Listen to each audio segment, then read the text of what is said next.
Hello friend, welcome to BC education. दोस्तों, आज हम इस वीडियो में समद्विबाहु त्रिभुज का क्षेत्रफल निकालना सिखाएंगे, वो भी बिल्कुल बेसिक से। तो चलिए शुरू करते हैं आज के इस वीडियो को। दोस्तों, ये प्रश्न है कि त्रिभुज ABC का क्षेत्रफल क्या होगा। लेकिन दोस्तों, हम पहले प्रश्न नहीं करेंगे, पहले हम समद्विबाहु त्रिभुज का फार्मूला को पढ़ेंगे बिल्कुल बेसिक से, ताकि आपको फार्मूला समझ में आ जाए। उसके बाद हम इस प्रश्न को हल करेंगे। दोस्तों, जब आपको बेसिक कंसेप्ट मालूम हो जाएगा तो ये प्रश्न तो आप चुटकियों में हल कर देंगे। तो चलिए पहले समद्विबाहु त्रिभुज का परिभाषा, समद्विबाहु त्रिभुज का फार्मूला को समझते हैं, उसके बाद हम इस प्रश्न को हल करेंगे। दोस्तों, समद्विबाहु त्रिभुज का पहले हम परिभाषा को समझ लेते हैं। लिखा है कि तीन भुजाओं से घिरी हुई ऐसी बंद आकृति जिसकी दो भुजाएं बराबर लंबाई की हो, समद्विबाहु त्रिभुज कहलाती हैं। दोस्तों देखिए, इसका मतलब ये है कि त्रिभुज तीन भुजाओं से बना होता है जिसकी दो भुजाएं समान होगी। जिस त्रिभुज की दो भुजाएं समान होगी उसको हम समद्विबाहु त्रिभुज बोलेंगे। जैसे देखिए, इसका एक भुजा AB 4 सेंटीमीटर का है और AC भी 4 सेंटीमीटर का, यानी ये भुजा इस भुजा के बराबर है। तो हम इसको बोल सकते हैं कि ये त्रिभुज समद्विबाहु त्रिभुज है। लेकिन ये देखिए, AB की लंबाई है 6 सेंटीमीटर और AC की लंबाई है 3 सेंटीमीटर। तो हम क्या इसको बोल देंगे कि समद्विबाहु है? नहीं दोस्तों, ये समद्विबाहु त्रिभुज नहीं है। तो आप देखकर ही जान जाएंगे कि समद्विबाहु और अन्य त्रिभुज में क्या अंतर है। देखिए, लिखा है कि समद्विबाहु त्रिभुज, तो यहाँ पर लिखता हूँ समद्विबाहु। दोस्तों, ये अक्षर में ही, इसके नाम में ही परिभाषा है। देखिए, लिखा है सम प्लस द्वि प्लस बाहु। हम इसको सम का मतलब क्या होता है? बराबर, बराबर। द्वि का मतलब दो और बाहु का मतलब भुजा। दोस्तों, वह त्रिभुज जिसकी दो भुजा बराबर हो उसको हम समद्विबाहु त्रिभुज बोलेंगे। तो दोस्तों, आप नाम से ही समझ जाएंगे कि समद्विबाहु, सम का मतलब बराबर, द्वि का मतलब दो और बाहु का मतलब भुजा। उस त्रिभुज, जिस त्रिभुज की दो भुजाएं बराबर हो उसको हम समद्विबाहु त्रिभुज बोलेंगे। तो दोस्तों, समझ गए होंगे समद्विबाहु त्रिभुज का परिभाषा।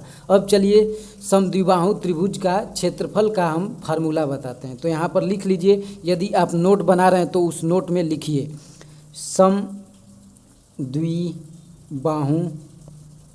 त्रिभुज का क्षेत्रफल क्षेत्रफल बराबर होता है A/4 और फिर अंडर रूट में होता है 4B² माइनस A²। दोस्तों, अब इसमें A क्या है और B क्या है? देखिए, A बराबर लिख लीजिए आप अलग अलग भुजा की लंबाई, अलग भुजा की लंबाई। दोस्तों, आपको पता है कि जब दो भुजा समान रहेगा तो ये एक भुजा हमेशा अलग होगा। तो A को हम अलग भुजा की लंबाई से प्रदर्शित करेंगे। और B क्या है? B बराबर भुजा की लंबाई, तो B बराबर भुजा की लंबाई। दोस्तों, ये फार्मूला याद कर लीजिए, इस पर प्रश्न बहुत बनते हैं। और दोस्तों, ये फार्मूला याद रहेगा तो आप आंख बंद करके इसको हल कर देंगे। तो देखिए, ए क्या दिया है? ए दिया है अलग भुजा की लंबाई, यानी समद्विबाहु, यानी दो भुजा बराबर होगा तो एक भुजा हमेशा अलग होगा। और बी क्या है? बराबर भुजा की लंबाई। दोस्तों देखिए, इसमें AB बराबर होता है AC के, तो यहाँ पर लिख दीजिए कि AB बराबर है किसके? AC के। दोस्तों, AB बराबर है AC के, ये ऐसे भी लिखा आएगा तो आप समझ जाइएगा कि समद्विबाहु त्रिभुज है। तो दोस्तों, उम्मीद करता हूँ कि आप फार्मूला को समझ गए होंगे और इसका नोट ज़रूर बना रहे हैं। दोस्तों, नोट बनाइए, आपको रिवीजन करने में बहुत ही आसानी होगा। तो दोस्तों, इसको सीखने के बाद अब चलिए हम प्रश्न को हल करते हैं। दोस्तों देखिए, प्रश्न में दिया है कि त्रिभुज ABC का क्षेत्रफल।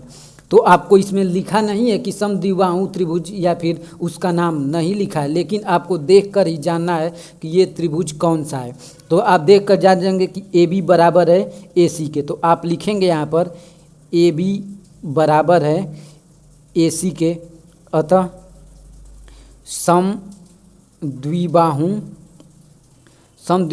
त्रिभुज है। दोस्तों एग्जाम में आपको घुमाने के लिए ऐसे ही आकृति देगा, उसमें लिखेगा नहीं। अब लिखेंगे कि ए बी बराबर कितना है 10 सेंटीमीटर और ए सी बराबर 10 सेंटीमीटर और बी सी दिया है 6 सेंटीमीटर, ये हमको दिया है। अब लिखेंगे कि समद्विबाहु त्रिभुज का क्षेत्रफल। तो लिखिए यहाँ पर समद्विबाहु त्रिभुज का क्षेत्रफल। क्षेत्रफल का फार्मूला क्या होता है? a/4 √4b² minus a²। यही तो फार्मूला है दोस्तों। अब कुछ भी नहीं करना है, इसी फार्मूला में हमें रख देना है और आसानी से आंसर को लेके आना है। अब a इसमें क्या है? a बराबर है, देखिए a बराबर है क्या? a 6 centimetre. a हम किसको माने हैं? सबसे अलग भुजा की लंबाई, यानी जो दोनों में से अलग हो उसको a मानेंगे। और b बराबर समान भुजा की लंबाई यानी 10 सेंटीमीटर। तो दोस्तों a क्या है? 6 है, तो 6/4 फिर √4b²। b कितना है? 10 का स्क्वायर और माइनस a² यानी 6 का स्क्वायर। अब इसको हल कर लेते हैं। इसको 2 से काटेंगे, 2 तिहाई 6 और 2 दूना के 4, तो ये हो गया 3/2 और अंडर रूट में कितना हो गया? ये 4 और ये 10 दहान में 100। तो दोस्तों इसके बीच में कुछ भी चिन्ह नहीं है, तो गुणा का चिन्ह है, तो ये 100 और माइनस 6 का स्क्वायर 36। दोस्तों अब देखिए इसको फिर लिखते हैं 3/2 अंडर रूट में कितना आएगा? ये 100 का गुणा 4 में करेंगे तो 400 माइनस 36। तो दोस्तों अब 400 में से 36 को घटाएंगे तो कितना बचेगा? 364। तो इसको लिखेंगे 3/2 अंडर रूट 364। दोस्तों क्या ये हमारा आंसर हो गया? नहीं दोस्तों, 364 को अभाज्य गुणनखंड में तोड़ेंगे। तो यहाँ पर तोड़ते हैं, कैसे तोड़ा जाता है? 364 को अभाज्य गुणनखंड में तोड़ेंगे तो इसको 2 से भाग देंगे, क्योंकि 2 एक अभाज्य संख्या है। तो 2 × 1 = 2, 16, 2 × 8 = 16 और 2 दूना के 4। फिर 2 से 2 × 9 = 18, 2 × 1 = 2।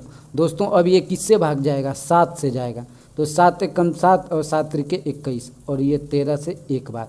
यानी दोस्तों 364 को हम इस तरह लिख सकते हैं। देखिए यहाँ पर लिख रहा हूँ 364 को अंडर रूट हम ऐसे भी लिख सकते हैं कि अंडर रूट 2 × 2 × 7 × 13 हम ऐसे लिख सकते हैं, क्योंकि इसी का तो गुणनखंड ये है। यदि इसका हम गुणा करेंगे तो फिर ये वापस इतना आ जाएगा।